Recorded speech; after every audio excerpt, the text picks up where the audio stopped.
So far, what we've been doing is, in our work with teachers, we've sort of broken it up into 4 blocks. So we have one block is K to 3, and then our next block might be 3 to 6, then middle school, and then high school. And I continue to feel that um, uh, there is a a compelling reason for us to make these distinctions in terms of the kinds of skills and understandings that we want to emphasize for each of the different groups.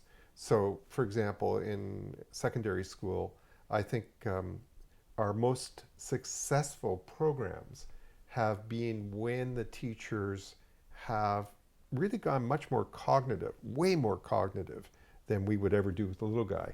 And by that, what I mean is, I'm thinking some of the examples that you know, where they will explain the science and have them read the science and have them implement the science. Middle school, we're really dealing with the enormous changes that are occurring as a consequence of puberty, the prepubertal brain explosion.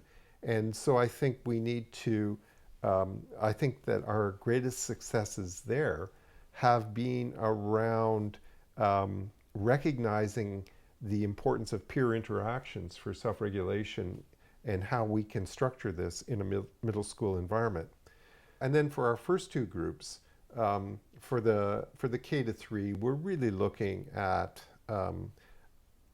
creating those regulating environments and regulating or self-regulating practices and helping children become aware of their stress states and how to apply these skills. And then for 3 to 6, we're starting now to explain the ideas behind this, but also introduce the students to co-regulation and how they can use this to help the younger children, the K to 3. Yeah. Okay, so overall point, what we've seen, I believe, you and I, what we've seen, and the reason why you introduced this as K to 12, what we've seen is that working with teachers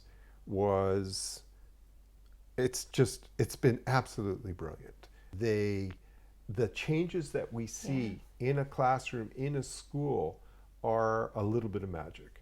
And so I suppose the next step is developing this community of learners and this community of leaders so that we can ensure now that every single classroom, every single school in the country is benefiting from this. Because quite honestly, what I've seen happen in the schools that have done this, my immediate thought is I need every school to be doing this.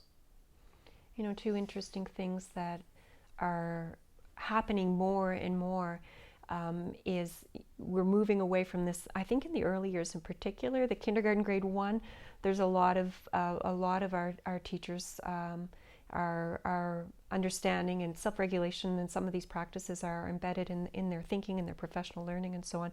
But we're more and more seeing it through senior secondary, and we're going to talk post-secondary and beyond. Like, people are realizing and looking at the educators as themselves as part of it. And so that's one thing that's exciting, to start to realize, oh, this is not, this never ends. It's our whole life. I mean, I'm dealing, today, having these moments where it applies to me as well.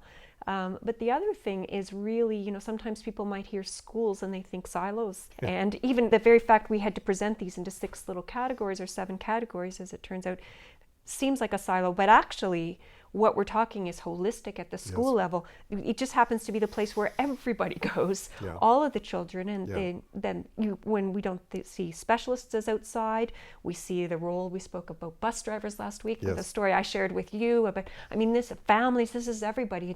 The school is that universal platform. Yeah, that's exactly right. Yeah.